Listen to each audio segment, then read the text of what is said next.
जी नमस्कार। पंजाब केसरी टीवी देख रहे दर्शकों का ऊना से स्वागत। मैं हूं अपने सहयोगी मनोहर लाल के साथ ऊना से सुरेंद्र शर्मा। कुछ ही महीने के भीतर विधानसभा के चुनाव हैं और हिमाचल प्रदेश में दो दलों भाजपा और कांग्रेस के साथ अब आपकी एंट्री भी हुई है। ऐसे में कांग्रेस की क्या भूमिका होगी, नेतृत्व क्या होगा, किसके नेतृत्व में चुनाव लड़े जाएंगे, आखिर पार्टी में ये चुप्पी कैसी, इन सभी सवालों को लेकर हमारे साथ है ऊना के विधायक श्री सतपाल सिंह रायजादा। आमतौर पर तेज तरार विधायक हैं और कई मसलों को लेकर ये सीधी स्पॉट बात करते हैं। आइए इनसे जानते हैं कि पार्टी की रणनीति आखिर क्या होगी। सर आपका स्वागत है। नमस्कार सर, चुनाव हैं और लगभग सरकार के 4.5 साल पूरे हो चुके हैं। कांग्रेस में ये चुप्पी कैसी? इस वक्त जो कांग्रेस की चुप्पी है, निस्संदेह ये कांग्रेस के लिए ठीक नहीं है, क्योंकि मैं खुद देख रहा हूं कि आम आदमी पार्टी जिसका कोई वजूद नहीं है, जिसके कोई कार्यकर्ता नहीं है, वो पंजाब से कार्यकर्ताओं को लेकर हिमाचल प्रदेश के मंडी ज़िला में आकर वो रैली करते हैं। इसके साथ साथ जो बीजेपी है वो संगठन के रूप में मजबूत पार्टी है और उसी दिन उन्होंने अपने संगठन के कार्यक्रम रखे जगह जगह पे, ताकि किसी भी नई पार्टी को एक स्पेस ना मिले। लेकिन कांग्रेस पार्टी का कोई भी कार्यक्रम उस दौरान भी नहीं हुआ। अभी 22 और 23 को भी धर्मशाला में आम आदमी पार्टी और बीजेपी के प्रोग्राम जो है वो रैलियां हैं, लेकिन कांग्रेस पार्टी की जो संगठन है वो सोया हुआ है, जो निस्संदेह जो है खतरनाक है। क्योंकि हमने 4.5 साल में, चाहे वो विधानसभा में हो, हमने आवाज़ उठाई है, हमने मुद्दे उठाए हैं, चाहे हम संगठन के रूप में बातें करें तो हम सड़कों पे आए हैं, हमने सड़कों पे आकर भी ये लड़ाइयाँ लड़ी हैं जो आप आज तक कहीं नज़र नहीं आती थी या कहीं बात नहीं होती थी। जिसने दिल्ली में लोगों को लूटा, जिसने पंजाब में लोगों को लूटा, पंजाब में झूठे वादे किए, दिल्ली में जो झूठे वादे किए, सिर्फ फ्री की बातें कर कर वो सत्ता में आने के जो जुगाड़ हिमाचल में भी लगाने जा रही है। हिमाचल में बीजेपी तो फ्रंट फुट पे आकर ये बात लोगों को बता रही है, लेकिन कहीं ना कहीं जो हिमाचल प्रदेश में कांग्रेस का संगठन है वो अपनी आवाज़ जो है वो उस बुलंदी से नहीं उठा पा रहा है। और हमें इस आवाज़ को उठाना चाहिए, क्योंकि हिमाचल प्रदेश में कांग्रेस का एक संगठन है। हिमाचल प्रदेश में कांग्रेस के जो संगठन के कार्यकर्ता हैं वो लीडरों से ज़्यादा अहमियत रखते हैं, वो लीडरों से ज़्यादा कट्टरपंथी उनके अंदर है, कांग्रेस के प्रति जो श्रद्धा है उनके अंदर बहुत ज़्यादा है। सिर्फ एक बूम आने की बात है, एक बूम लाने की बात है, और कांग्रेस के जो बड़े लीडर्स हैं हमारे, उनको आगे आकर कांग्रेस में जो अभी रैलियां करनी चाहिए, अपने जो नीतियां हैं कांग्रेस की, वो आगे लोगों तक पहुंचाने की जरूरत है। नहीं सर, क्या मानते हैं आपकी ये जो कमी है ये हाईकमान दिल्ली से है या हिमाचल प्रदेश के संगठन के भीतर कुछ परिवर्तन होने को लेकर है?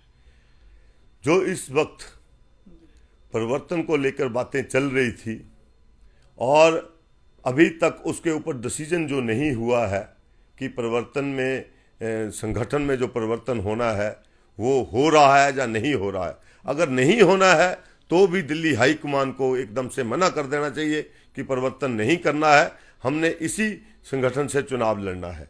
अगर परिवर्तन होना है तो दिल्ली हाईकमान को जल्दी से जल्दी और परिवर्तन लाना चाहिए। और मैंने तो अभी हमारे जो प्रभारी आए हुए थे, सह प्रभारी आए थे, उनसे बातें की थी, तो पंजाब की बातें वहाँ पे चली। तो मैंने उनको बोला था कि जिस तरीके से पंजाब में आपने संगठन उस व्यक्ति के हाथ में दे दिया जिस व्यक्ति को संगठन चलाने की नॉलेज नहीं थी, और जिस व्यक्ति को संगठन चलाने की नॉलेज थी वो संगठन में नहीं थे।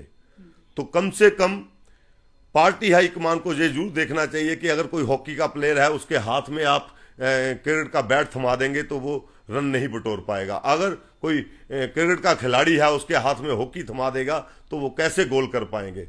तो ये बहुत जरूरी है पार्टी हाईकमान के लिए कि जिसको संगठन की नॉलेज है संगठन उनके हाथों में देना चाहिए।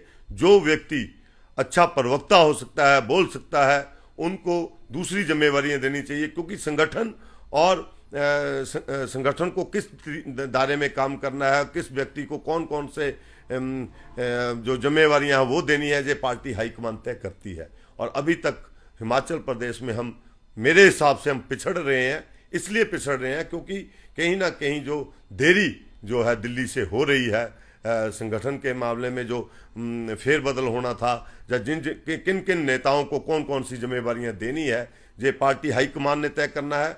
मैं पार्टी हाईकमान से गुजारिश करना चाहूँगा कि जल्दी से जल्दी ये तय किया जाए कि किन किन व्यक्तियों को कौन कौन सी जिम्मेवारियां आपने देनी है, ताकि हम आज जो प्रदेश के लोग हैं वो कांग्रेस को यहाँ पे जिताना चाहते हैं, कांग्रेस को सत्ता में लाना चाहते हैं, लेकिन हमारी गलतियों के कारण, हमारे नेताओं की गलतियों के कारण अगर कहीं पंजाब वाली कोई ऐसी बात हुई तो ये गलत हो जाएगा। और मैं पार्टी हाईकमान से ये गुजारिश करना चाहूँगा जल्दी से जल्दी जो है अपने डिसीजन लिए जाए, और साथ के साथ ये भी जरूर तय किया जाए कि कौन व्यक्ति कहाँ अच्छा खेल सकता है, वहीं पे उसको खिलाया जाए।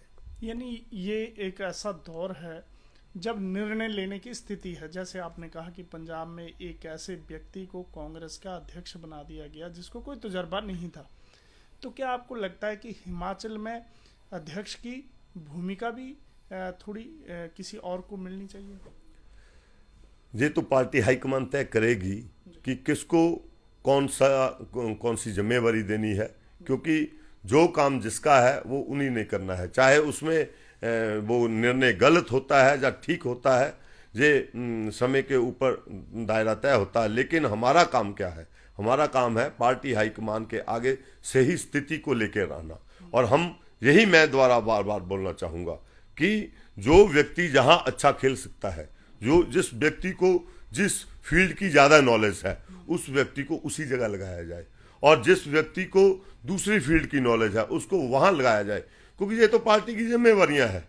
और वाकई रह गई मुख्यमंत्री की बात, जिस तरीके से बीजेपी के लोग भी बार बार करते हैं कि इनके 12 मुख्यमंत्री हैं, और मेरा अपना मानना है मुख्यमंत्री अनाउंस करने की कोई जरूरत नहीं है, क्योंकि किसी को भी मुख्यमंत्री बनाया जा सकता है। बहुत लीडर है हमारे पास, मुकेश अग्निहोत्री है हमारे पास, सुखविंदर सिंह सुक्खू है, हर्षवर्धन जी है, ठाकुर रामलाल जी है, आशा कुमारी जी है, बड़े बड़े नेता हमारे पास हैं।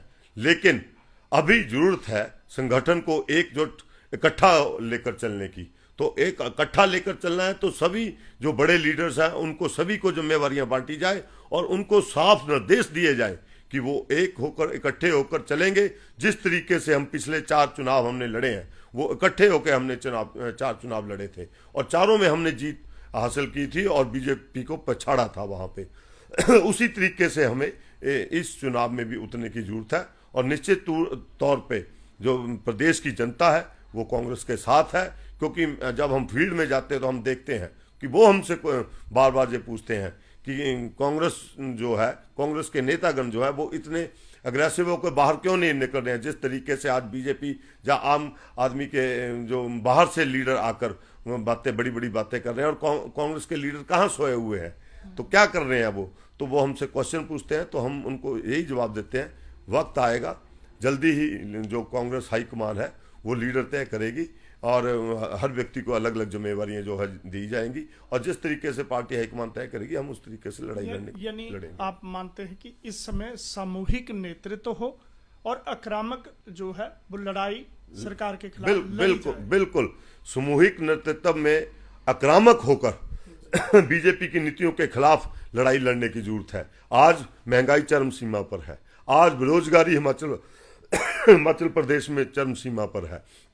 आज आप देखिए किस तरीके से यहाँ पे जो कोरोना काल के दौरान भी किस तरीके से घपले हुए, चाहे वेंटिलेटर का वो स्कैंडल रहा हो, चाहे वो मास्क का वो रहा हो, कई जो ऐसे घपले हुए हैं। और कमियां, बहुत कमियां जो है हिमाचल प्रदेश की जो सरकार, जो जयराम की सरकार है, इसमें बेहद कमियां रही हैं। आप देखिए कि ओल्ड पेंशन स्कीम के लेकर किस तरीके से जो है लोग विधानसभा के बाहर एकत्रित हुए, कैसे जो और भी जो एम्प्लॉइज थे, अलग अलग डिपार्टमेंट्स के एम्प्लॉइज जाकर अपने हक हकूक़ों के लेकर आंदोलनों की बात की, आंदोलन किए, लेकिन बीजेपी सरकार से हर वर्ग का व्यक्ति जो है वो रुष्ट है। चाहे वो बेरोजगार है, वो आज युवा वर्ग देख लो, बेरोजगारी अब 14-15 लाख के करीब जो है हिमाचल प्रदेश में, जिसकी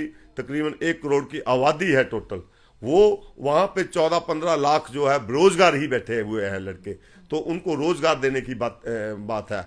और हिमाचल के जो बेरोजगार हैं उनको पता है कि कांग्रेस सरकार अगर सत्ता में आएगी तभी जो हिमाचल के लोगों को रोजगार मिल पाएगा। कांग्रेस सरकार अगर सत्ता में आएगी तो जो महंगाई है उस पर रोकथाम लगेगी।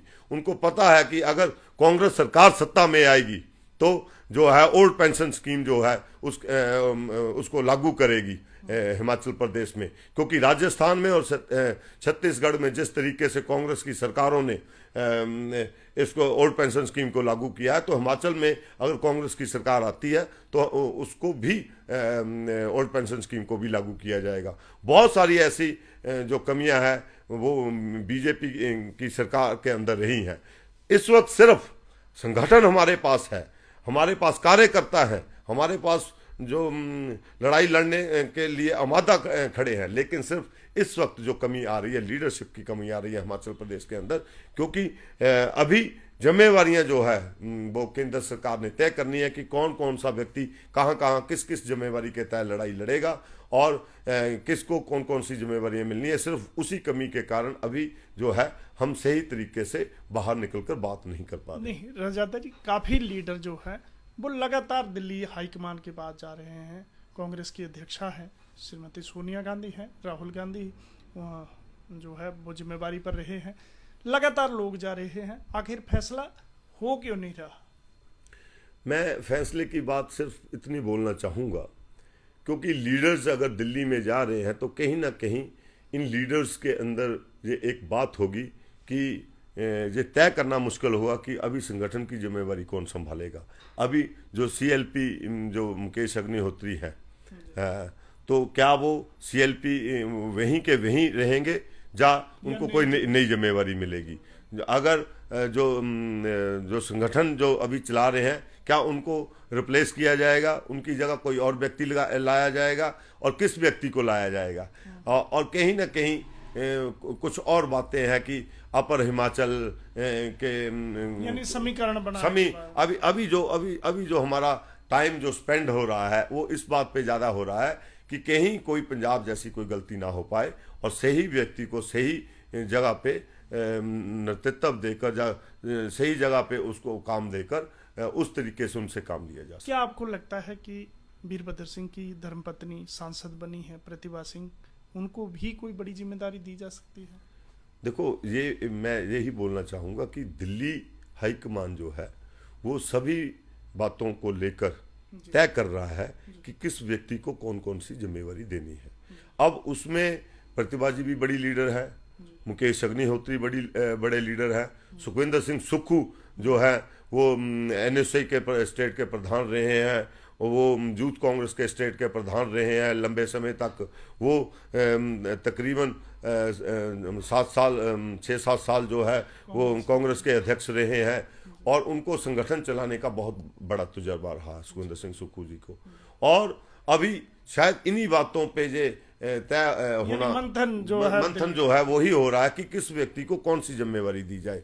क्या मुकेश अग्निहोत्री को जिस जगह पे वो उन्होंने काम किया एज ए सीएलपी, तो क्या वहाँ पे उन्होंने बड़े अच्छे तरीके से कार्य किया गया? क्या उनको वही उसी स्थान पे काम करना है जब कोई उनको नई जिम्मेवारी मिलनी है? क्या सुखविंदर सिंह सुक्खू किसी नई जिम्मेदारी पे आएंगे तो कौन सी जिम्मेवारी उनको दी जाएगी? प्रतिभा जी को निश्चित तौर पे बड़ी लीडर है, उनको भी जिम्मेवारी दी जाएगी। क्या और भी बड़े लीडर हैं हर व्यक्ति, क्योंकि ये तो अभी काम करने का वक्त है। मतलब आपको लगता है कि अभी निर्णायक लड़ाई शुरू हो जानी चाहिए? हाँ, जो मेरा सिर्फ इतना बोलना है कि जो लड़ाई बीजेपी ने शुरू कर दी है, वो सत्ता में रहने के बावजूद वो एक तरह इलेक्शन मोड में आ गए हैं। हम कहीं ना कहीं अभी डिसीजन में फंसे हुए हैं, मैं पिछड़ रहे हैं। और ये पिछड़ना, अगर हम इसमें और ज्यादा पिछड़ते हैं, अगर डिसीजन जल्दी नहीं होते हैं, तो कहीं ना कहीं हम आपको स्पेस दे रहे हैं।